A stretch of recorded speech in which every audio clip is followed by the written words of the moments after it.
से हैं। आशा करता हूँ कि बहुत बहुत अच्छे होंगे। और आज हम लोग करने वाले हैं, जैसे कि आप लोगों से मैंने कहा था, आरआरबी एनटीपीसी जो अंडर ग्रेजुएट लेवल का एग्जाम आप लोगों का 13 14 15 16 या किसी भी दिन आप लोगों का होने जा रहा है। तो देखिए, आप लोगों के एग्जाम से पहले मैंने जो है यहाँ पे आप लोगों से कहा था कि मॉक टेस्ट जो है आपको लगाना चाहिए। तो आज जो है आपके लिए ये पहला मॉक टेस्ट है। और सभी लोग जो है इस मॉक टेस्ट को देंगे, ठीक है। जो भी मेरे दोस्त एग्जाम हॉल में जा रहे हैं, अगर आप इस मॉक टेस्ट को देते हो तो आपको एग्जाम हॉल में बहुत बहुत बड़े बेनिफिट होने वाले हैं। क्योंकि देखिए, एग्जाम हॉल में अगर आपको जाना है तो कहीं ना कहीं देखिए पेपर का पैटर्न जो है मॉक टेस्ट से ही पता चलता है। और मॉक टेस्ट से जो आप लोगों की गलतियां हैं ये भी आप लोगों की दूर हो जाएंगी। तो मैं चाहूंगा कि RRB NTPC under graduate level वाले जो भी मेरे दोस्त हैं, जो एग्जाम देने वाले हैं, ठीक है, इस बार 13 14 15 दूसरे चरण में, तो बिल्कुल ही तैयार हो जाओ इस टेस्ट के लिए। और इसमें मैंने जो है बिल्कुल जो आप लोग का पिछले महीना में एग्जाम हुआ था 7 8 9 मई को, उसी के बेस्ट पर मैंने बनाया हुआ है ये मॉक टेस्ट। और इसको लगाने के बाद आप बिल्कुल बताओगे कि आपके कितने नंबर आ रहे हैं अंत में, ठीक है। तो चलिएगा, फटाफट से हम इस क्लास को स्टार्ट करते हैं। और सभी लोगों से रिक्वेस्ट करते हैं कि जो भी मेरे दोस्त मेरे क्लास को लाइक नहीं किए हैं तो लाइक कर दें। चैनल को सब्सक्राइब नहीं किए हैं तो चैनल को सब्सक्राइब जरूर कर लें, क्योंकि ये जो है, अगर आपको इस बार एक सीट पक्का करना है RRB NTPC under graduate level में, तो देखिए इन क्लासेज को बिल्कुल करना पड़ेगा। क्योंकि देखिए, एक क्लास आपको सुबह के 8 एम पे हो रहा है, और एक क्लास शाम में आपको 7 जो है पीएम पे हो रहा है। दो क्लासेज हो गया, और एक आपको दोपहर के 2 पीएम पे हो रहा है। तो ये 3 क्लासेज केवल और केवल आपके लिए है और बिल्कुल फ्री है। तो अगर आप चैनल को सब्सक्राइब करके रखोगे तो इनके नोटिफिकेशन आएंगे। तो हम फटाफट से टेस्ट स्टार्ट करते हैं। पहला प्रश्न हम लोगों के सामने है कि जो है इतिहास से रिलेटेड है, कि प्रसिद्ध जो है नौजवान भारत सभा की जो है स्थापना 1926 में किसके द्वारा की गई थी। क्वेश्चन नंबर पहला। और पहले का टेस्ट देते हुए अगर आपका उत्तर जो है यहाँ पे पता है तो आप कमेंट बॉक्स में इस तरीके से मेरे से पहले क्वेश्चन नंबर पहले का उत्तर ए हो रहा है तो ए बताओ, बी हो रहा है तो बी, सी हो रहा है तो सी। प्रसिद्ध जो है नौजवान भारत सभा की स्थापना किसने की थी। तो जो भी मेरे दोस्त बता रहे हैं भगत सिंह, बिल्कुल आपके राइट उत्तर है ऑप्शन नंबर बी। अगर आपने ऑप्शन नंबर बी को चुन रखा है तो आपके बिल्कुल राइट उत्तर है। इसमें कहीं से किसी तरीके के डाउट नहीं होना चाहिए। हर एक प्रश्न आपके लिए इंपॉर्टेंट है और मैं चाहूंगा कि आप हर एक प्रश्न को जो है टेस्ट के तौर पे रखेंगे। मैंने पहले ही बताया है, और अंत में आप बताओगे कि टोटल कितने आपने सही भी किया है। ऑल सब्जेक्ट के क्वेश्चन मैंने रखा है, जैसे पेपर आता है, पेपर बिल्कुल आप कर रहे हो, ये समझ लो, ठीक है। हबड़ाना नहीं है, सोच के उत्तर देना है आपको। 5 सेकंड का हर एक प्रश्न के लिए समय भी है। भारतीय राज्य व्यवस्था से रिलेटेड है कि भारतीय संविधान का कौन सा अनुच्छेद अस्पृश्यता के उन्मूलन से संबंधित है। क्वेश्चन नंबर दूसरे के राइट उत्तर बताने की कोशिश करेंगे सभी लोग। भारतीय राज्य व्यवस्था से प्रश्न आप लोग से पूछे जा रहे हैं कि संविधान का कौन सा जो है अनुच्छेद अस्पृश्यता के उन्मूलन से संबंधित है। Question number 2। दूसरे नंबर प्रश्न के जो राइट उत्तर है, जो भी मेरे दोस्त यहाँ पे बता रहे हैं अनुच्छेद 17, उनके बिल्कुल राइट उत्तर है। जो भी मेरे दोस्त यहाँ पे 17 बताए हैं, आर्टिकल 17, उनके बिल्कुल राइट उत्तर है। नेक्स्ट प्रश्न आपके सामने है, कह रहा है यहाँ पे कि जो है निम्नलिखित में से किस नदी को दक्षिण गंगा या बूढ़ी गंगा के नाम से भी जाना जाता है। Question number 3।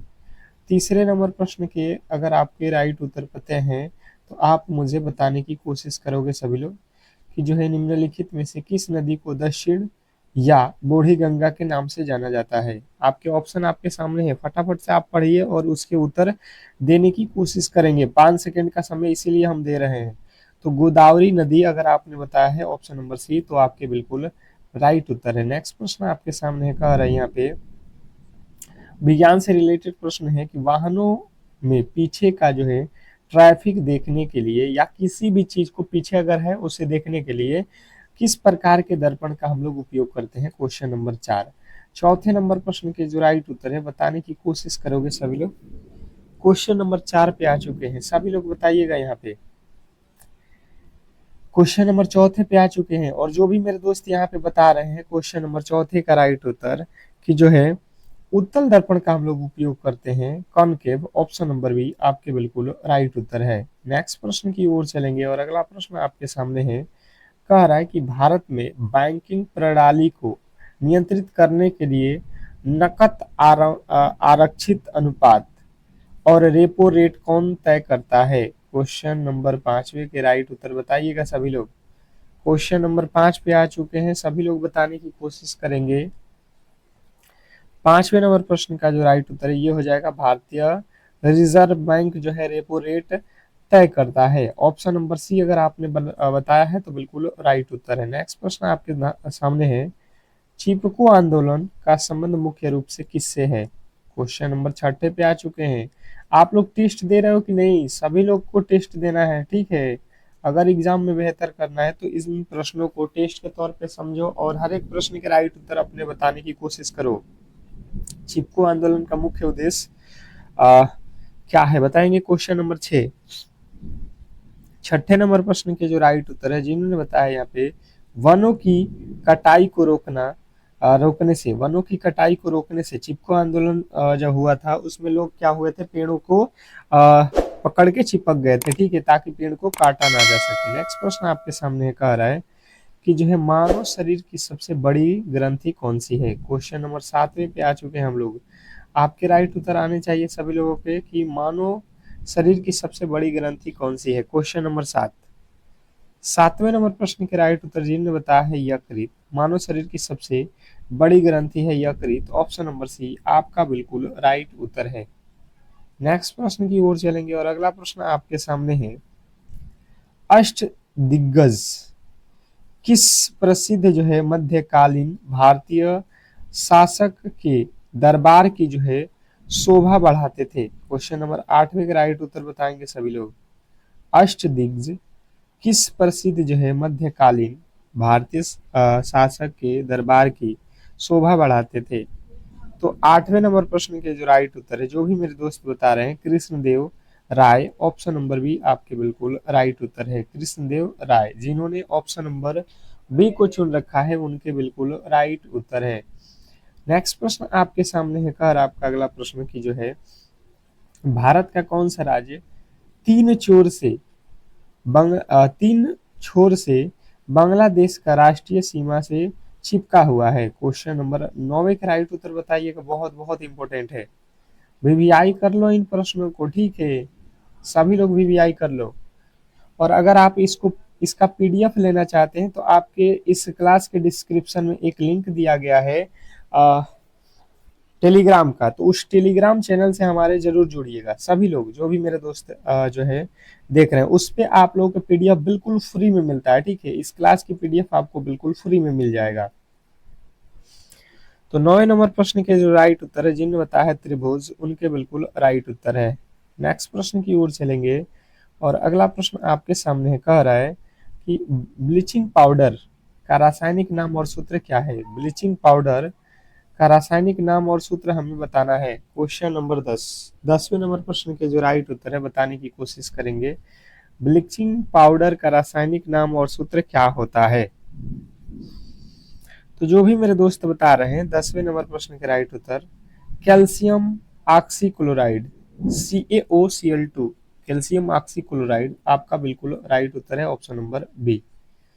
नेक्स्ट प्रश्न की ओर चलेंगे और अगला प्रश्न आपके सामने है, सार्क दक्षिण एशियाई क्षेत्रीय सहयोग जो है संगठन का मुख्यालय कहाँ स्थित है? क्वेश्चन नंबर 11वें नंबर प्रश्न के जो राइट उत्तर है बताने की कोशिश करेंगे सभी लोग।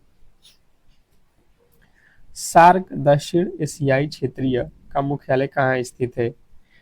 तो जो भी मेरे दोस्त बता रहे हैं यहाँ पे काठमांडू नेपाल, उनके बिल्कुल राइट उत्तर है ऑप्शन नंबर सी। जिन्होंने सी को चुन रखा है उनके बिल्कुल राइट उत्तर है। नेक्स्ट प्रश्न की ओर चलेंगे और अगला प्रश्न आपके सामने है, भारतीय राज्य व्यवस्था संसद के दोनों सदनों की संयुक्त बैठक की अध्यक्षता कौन करता है? क्वेश्चन नंबर 12वें नंबर प्रश्न के जो राइट उत्तर है बताने की कोशिश करोगे सभी लोग।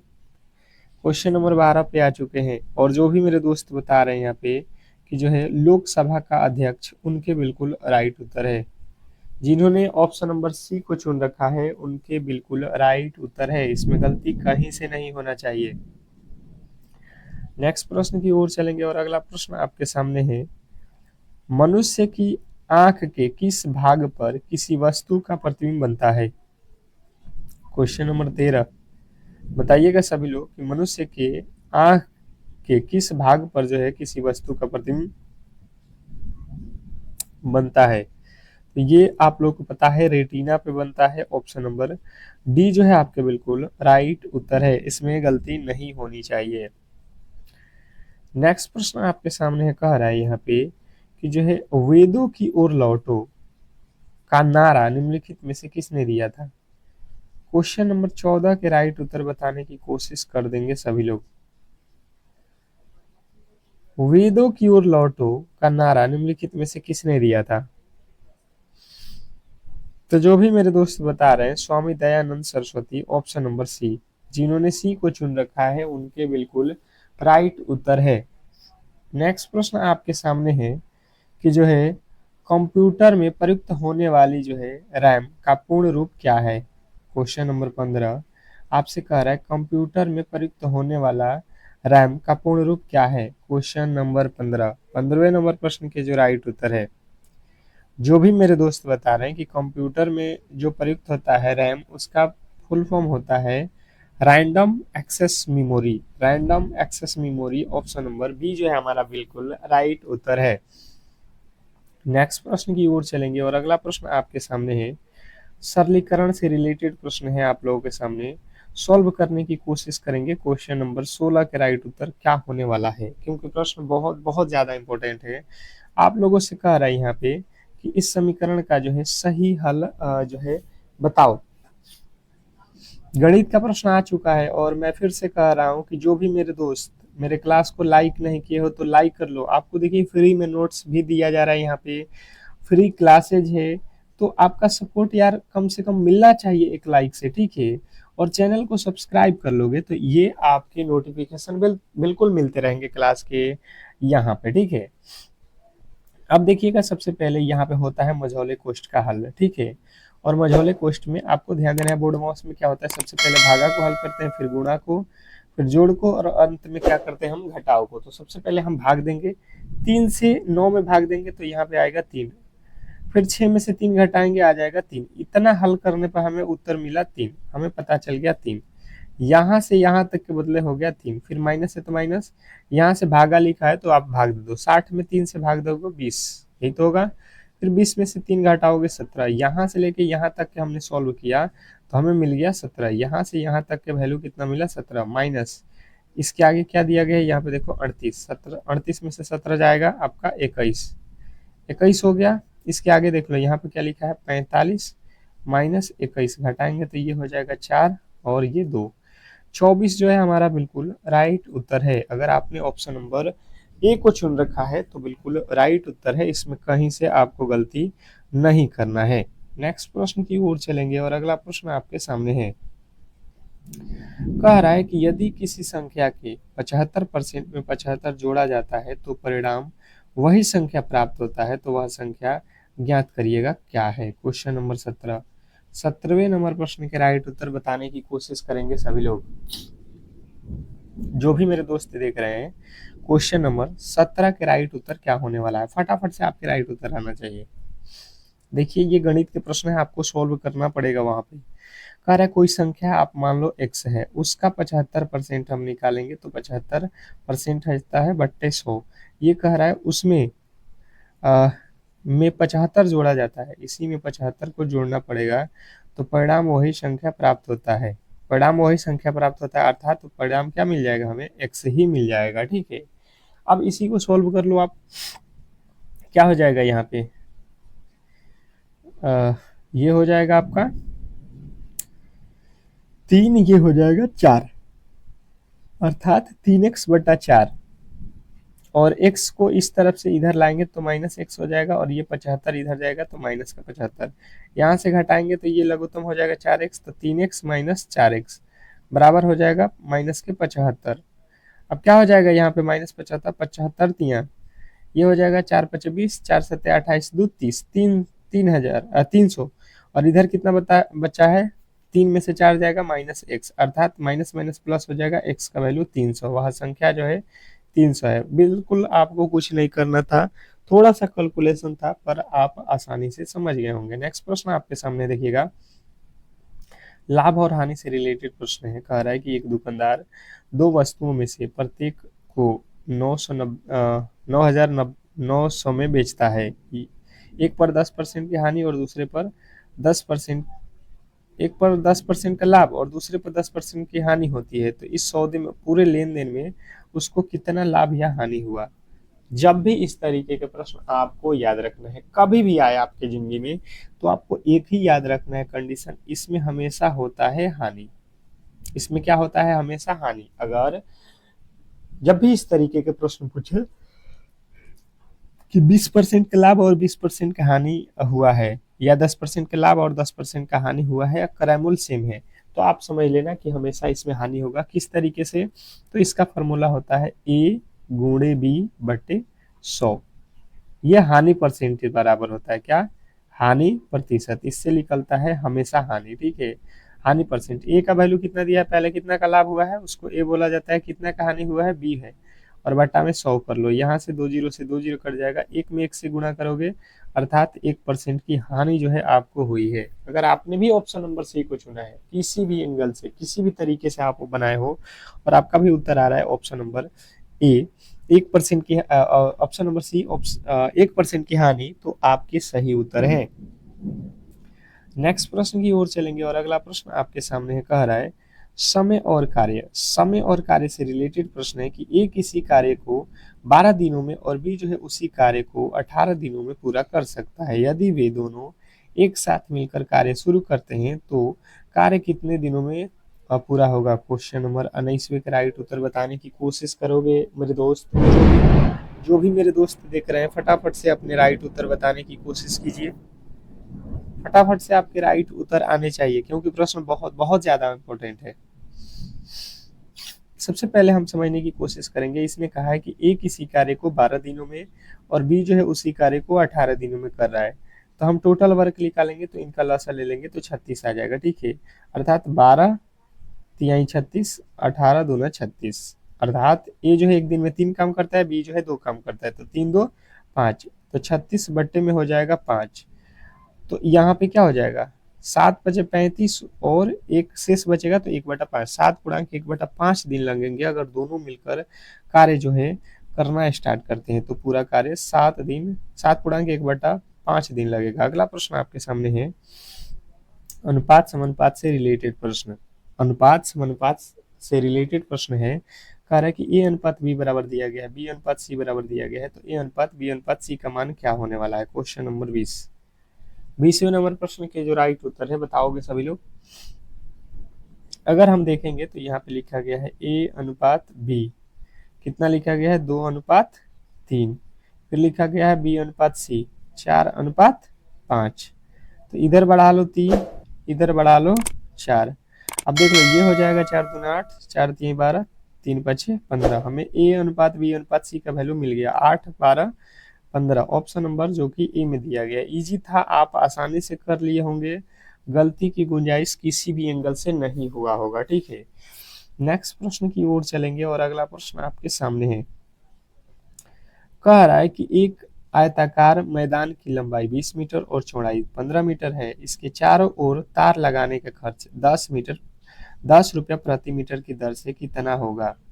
क्वेश्चन नंबर 21वें के राइट उत्तर बताएंगे सभी लोग।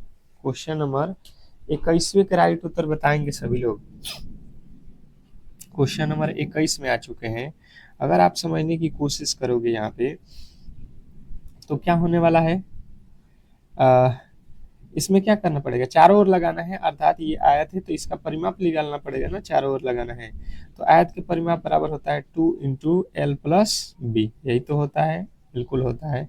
आप यहाँ से देख लो 2 × L का वैल्यू कितना है 20 प्लस B का वैल्यू है 15। अब यहाँ से कितना हो जाएगा 2 × 15 10 35, अर्थात हो जाएगा 15 और 35 में 2 से गुणा कर दो 70, अब इसमें 70 मीटर हमारा पूरा एरिया निकल गया, जहाँ पे हमें चारों तरफ यहाँ पे तार लगाना है। अब 10 रुपया प्रति मीटर का दर से हमें पैसा लग रहा है, तो इसमें 10 रुपये 70 मीटर लगाना है, तो 10 से गुणा कर लो। 70 दहा के 700, ऑप्शन नंबर ए 700 रुपया पूरा हमें देना पड़ेगा। अगर आपने ऑप्शन नंबर ए को चुना है तो बिल्कुल राइट उत्तर है। नेक्स्ट प्रश्न की ओर चलेंगे। अगला प्रश्न है त्रिकोणमिति से रिलेटेड कि यदि साइन थीटा बराबर 3/5 तो tan थीटा का मान क्या होने वाला है। बिल्कुल सिंपल है ये त्रिकोणमिति का प्रश्न, आप आसानी से कर सकते हो, समझने की कोशिश करोगे। साइन थीटा बराबर दे दिया है हम लोगों को, साइन थीटा बराबर इसने दिया है क्या चीज, साइन थीटा बराबर हमको दिया है 3/5 और होता क्या है P/B, यही तो होता है साइन थीटा P/H, यही तो होता है P/H।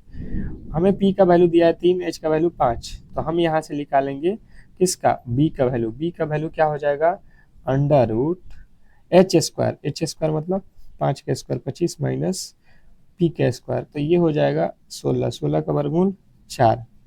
अब देखिए यहाँ पे जो है आप लोगों के सामने B का वैल्यू आ गया, तो tan थीटा बराबर क्या होता है, tan थीटा बराबर ये होता है P/B। P का वैल्यू है यहाँ पे 3 और B का वैल्यू है 4, 3/4। बिल्कुल आपके राइट उत्तर है ऑप्शन नंबर बी। जिन्होंने बी को चुन रखा है उनके बिल्कुल राइट उत्तर है। नेक्स्ट प्रश्न की ओर चलेंगे और अगला प्रश्न आपके सामने कह रहा है यहाँ पे संख्या श्रृंखला, दी गई श्रृंखला में अगला पद ज्ञात कीजिए। जो दिया गया श्रृंखला इसमें हमें अगला पद ज्ञात करना है। क्वेश्चन नंबर 23, 23वें नंबर प्रश्न के जो राइट उत्तर है बताने की कोशिश करेंगे सभी लोग। क्वेश्चन नंबर 23 में हमें अगला पद निकालना है। ये रीजनिंग का प्रश्न है, फटाफट से आपके राइट उत्तर आने चाहिए। जैसे अगर आप समझने की कोशिश करोगे तो 3 से 7 लिखा है, 7 से 15, 15 से 31, 31 से 63, तो अगला पद क्या है। जब आप देखोगे तो 7 में 3 में 2 से गुणा करोगे और ये एक जोड़ना पड़ेगा, 3 दूना 6 1 7, फिर 7 में 2 से गुणा करोगे, एक जोड़ दोगे, 7 दूना 14 1 15, फिर 15 में 2 से गुणा करो, एक जोड़ दो, 15 दूना 30 और 31, अर्थात 2 से गुणा करो, एक जोड़ दो, यही तो लॉजिक लगा है। तो 63 दूना 3 दूना 6, 6 दूना 12, 126 और 1 127। अगर आपने ऑप्शन नंबर बी को चुना है 127, तो आपके भी बिल्कुल राइट उत्तर है। सभी लोगों से रिक्वेस्ट करेंगे कि सभी लोग टेस्ट देते रहो, ठीक है। सिलेक्शन लेना है तो कहीं ना कहीं आपको बेहतर तरीके से तैयारी करना पड़ेगा। और जो हमारा डेली क्लासेस चल रहा है फ्री में नोट्स मिल रहा है आपका इस क्लास का, तो बिल्कुल आप क्लास को लाइक करके चैनल को सब्सक्राइब करके रखोगे तो ही इसके फायदे आपको मिलने वाले हैं प्रॉपर, ठीक है। तो बिल्कुल क्लास को लाइक करके चैनल को सब्सक्राइब करके रखो। नेक्स्ट प्रश्न आपके सामने कह रहा है कोडिंग डिकोडिंग, यदि किसी निश्चित कोड भाषा में चेयर को ये लिखा जाता है तो उसी कोड भाषा में टेबल को क्या लिखा जाएगा। क्वेश्चन नंबर 24, 24वें नंबर प्रश्न के जो राइट उत्तर है बताने की कोशिश करोगे सभी लोग। यदि किसी निश्चित कुट भाषा में चेयर को ये लिखा जाता है तो उसी कुट भाषा में टेबल को क्या लिखा जाएगा, बताएंगे सभी लोग। तो देखिए सबसे पहले हम देखेंगे, यहाँ पे सी लिखा है, सी को लिखा है ई, एच को लिखा है जे, अर्थात सी होता है 3 पे, ई होता है 5 पे, 2 जोड़ दिया है, यहाँ पे भी 2 जोड़ दिया, ए के बाद सी, यहाँ पे भी 2 जोड़ दिया, 9 2 11, 18 2 20, सब में 2 2 ठो जोड़ा गया है, तो आप भी जोड़ दो। टी होता है 20, 20 के बाद 2 जोड़ोगे 22। ए होता है 1 पे 2 जोड़ोगे सी, बी होता है 3 पे 2 पे 2 जोड़ोगे 4, एल होता है 12, 12 2 14 पे होता है एन, ई होता है 5, 5 2 7, 7 पे होता है जी। अर्थात गलती कहाँ पे है आप देख लो, गलती कहाँ पे है, आपके सभी में गलती है, ऑप्शन नंबर ए वाला बिल्कुल सही उत्तर है। नेक्स्ट प्रश्न की ओर चलेंगे और अगला प्रश्न आपके सामने है दिशा दूरी से रिलेटेड, एक व्यक्ति उत्तर की ओर 10 किलोमीटर चलता है, वहां से वह दक्षिण की ओर 6 किलोमीटर चलता है, फिर वह जो है पूरब की ओर 3 किलोमीटर चलता है। अब वह अपने प्रारंभिक बिंदु से कितनी दूरी पर किस दिशा में है ये हमें बताना है। सबसे पहले देखिएगा, थोड़े से आपको अच्छे तरीके से समझ में आ जाए, इसमें हुआ क्या है कि जो है सबसे पहले इसने कहा है कि एक व्यक्ति उत्तर की तरफ चलता है, ठीक है। तो दिशा आपको पता होना चाहिए, अगर हम यहाँ पे है तो ऊपर चलेंगे तो उत्तर दिशा हो जाएगा, कितना चलना है 10 किलोमीटर, वहां से दक्षिण चलना है तो वहां से दक्षिण दिशा में जाना है 6 किलोमीटर, तो दक्षिण, यहाँ पे आए हो, उत्तर कहाँ होता है ऊपर, तो दक्षिण होता है नीचे, अर्थात ऊपर से अब नीचे आ जाओगे 6 किलोमीटर, ठीक है यहाँ पे।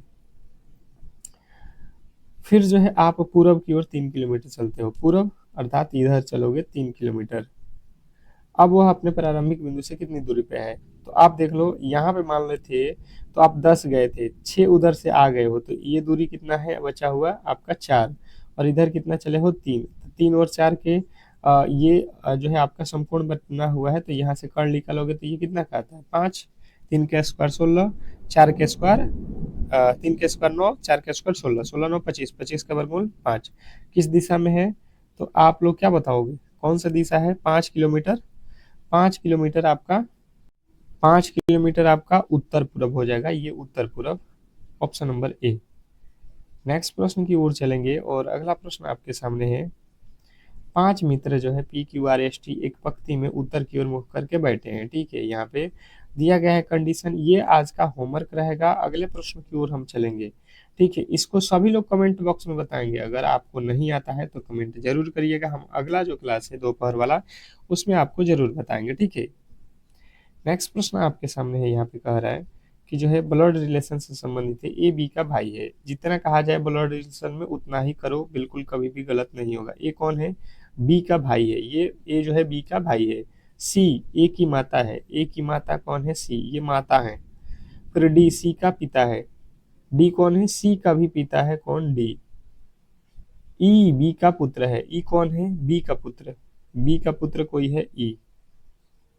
डी का ए से क्या संबंध है, डी का, डी कहाँ पे है, यहाँ पे। ए का क्या संबंध, ए से, ए यहाँ पे है, ए का डी कौन लगेगा, तो ये इसकी माँ है और माँ के पिता, ये माँ का पिता कौन होता है, तो नाना होता है, बिल्कुल राइट उत्तर है। नेक्स्ट प्रश्न आपके सामने कह रहा है कि जो है दिए गए विकल्पों में से संबंधित शब्द को चुनिए, दिए गए विकल्पों में से संबंधित शब्द चुनना है।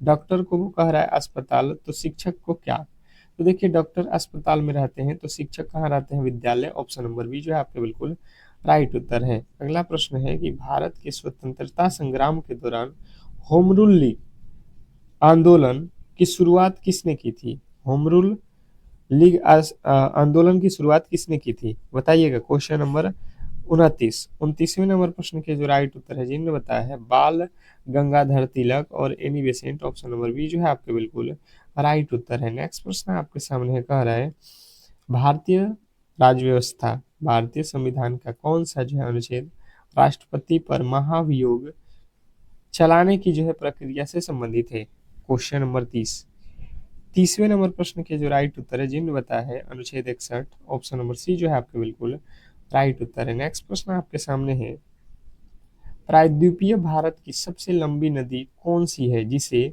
वृद्धगंगा भी कहा जाता है, प्रायद्वीपीय भारत की सबसे लंबी नदी कौन सी है जिसे वृद्धगंगा भी कहा जाता है, क्वेश्चन नंबर 31, 31वें नंबर प्रश्न के जो राइट उत्तर है जिन्होंने बताया है गोदावरी, उनके बिल्कुल राइट उत्तर है। जिन्होंने ऑप्शन नंबर सी को चुन रखा है उनके बिल्कुल राइट उत्तर है, इसमें गलती नहीं होनी चाहिए। नेक्स्ट प्रश्न की ओर चलेंगे और अगला प्रश्न आपके सामने है मानव शरीर में रक्त का थक्का जमने में कौन सा विटामिन मुख्य रूप से सहायक है, ये मैंने बार बार बताया हुआ है आप लोगों को, ये बार बार बताया हुआ है, ये भी आप लोगों को कमेंट बॉक्स में इसके राइट उत्तर बताना है, हमने कई बार आपको क्लास में बता चुका हूँ इस प्रश्न को, तो गलती नहीं करोगे। नेक्स्ट प्रश्न आपके सामने है प्रसिद्ध जो है भारतनाट्यम किस भारतीय राज्य का जो है मुख्य शास्त्रीय नृत्य है, बताएंगे।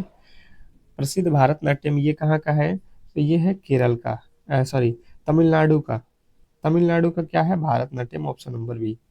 नेक्स्ट प्रश्न आपके सामने कह रहा है कि जो है भारत में नीति आयोग के जो है अध्यक्ष कौन होता है, भारत में नीति आयोग जो बनाया गया है इसके अध्यक्ष कौन होते हैं, तो भारत में जो नीति आयोग है इसके अध्यक्ष होता है भारत के जो है प्रधानमंत्री, नीति आयोग के अध्यक्ष कौन है, भारत के प्रधानमंत्री। नेक्स्ट प्रश्न आपके सामने है काजीरंगा राष्ट्रीय उद्यान भारत के किस राज्य में स्थित है जो एक सींग वाले गेंडे के लिए प्रसिद्ध है, क्वेश्चन नंबर 35, भारत में जो है बताना है कि काजीरंगा राष्ट्रीय उद्यान भारत के किस राज्य में स्थित है, तो काजीरंगा राष्ट्रीय उद्यान जो है आप लोगों को याद रखना है आसाम में पड़ता है।